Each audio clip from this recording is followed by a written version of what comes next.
ಸಂಚಾರ ಪೊಲೀಸ್ ಠಾಣೆಯ ಇವಾಗಿ ನಾವು ಈ ದಿವಸ ಸಂಚಾರ ಉಲ್ಲಂಘನೆ ಮಾಡುವ ವಿರುದ್ಧ ಕ್ರಮ ಕೈಗೊಳ್ತಾ ಇದ್ದೀವಿ. ಆದರೂ ಸಹ ಹೆಚ್ಚಾಗಿ ನಮ್ಮ ಕೋಲಾರ ಟೌನ್ನಲ್ಲಿ ಹೆಲ್ಮೆಟ್ ಇಲ್ಲದೇ ವಾಹನಗಳನ್ನು ಚಾಲನೆ ಮಾಡ್ತಾ ಇದ್ದಾರೆ. ಅವರ ಕಡ್ಡಾಯವಾಗಿ ಹೆಲ್ಮೆಟ್ ಧರಿಸಬೇಕು ಅಂತ ನಾವು ಈ ಕ್ರಮಗಳನ್ನು ಕೈಗೊಳ್ತಾ ಇದ್ದೀವಿ. ಏನಾದರೂ ಹೆಲ್ಮೆಟ್ ಆಗದೇ ಇರಿದ್ರೆ ಅವರಿಗೆ 500 ರೂಪಾಯಿ ದಂಡ ವಿಧಿಸ್ತೀವಿ. ಫಸ್ಟ್ ಸತಿ ಹಾಕಲಿಲ್ಲ ಅಂದ್ರೆ 500 ರೂಪಾಯಿ, ಎರಡನೇ ಸತಿ ಹಾಕಿಲ್ಲ 1000 ರೂಪಾಯಿ ದಂಡ ವಿಧಿಸೋದು ಕಡ್ಡಾಯ. ಅವರ ಸುರಕ್ಷತೆಗಾಗಿ ನಾವು ಈ ತರ ಬಿಸಿಲಲ್ಲಿ ಎಲ್ಲಾ ಬೀದಿಲು ಎಲ್ಲಾ ಟೌನ್ ಲಿಮಿಟ್ಸ್ ಎಲ್ಲೆಲ್ಲಿದೆ ಎಲ್ಲ ಕಡೆನೂ ಸಹ ಅವೇರ್ನೆಸ್ ಮೂಡಿಸ್ತಾ ಇದ್ದೀವಿ ಅಂತ ಈ ಮೊತ್ತ ಹೇಳ್ತಾರೆ. ಸಾರ್ವಜನಿಕರು ಸಂಚಾರಿ ನಿಯಮಗಳನ್ನ ಪಾಲನೆ ಮಾಡಬೇಕು.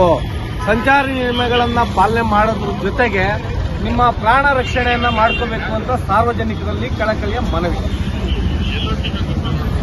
ಸಾರ್ವಜನಿಕರಲ್ಲಿ ಕಳಕಳಿಯ ಮನವಿ ಏನಂದ್ರೆ, ದಯವಿಟ್ಟು ದ್ವಿಚಕ್ರ ವಾಹನ ಚಾಲನೆ ಮಾಡುವಾಗ ಕಡ್ಡಾಯವಾಗಿ ಹೆಲ್ಮೆಟ್ ಅನ್ನು ಧರಿಸಿ.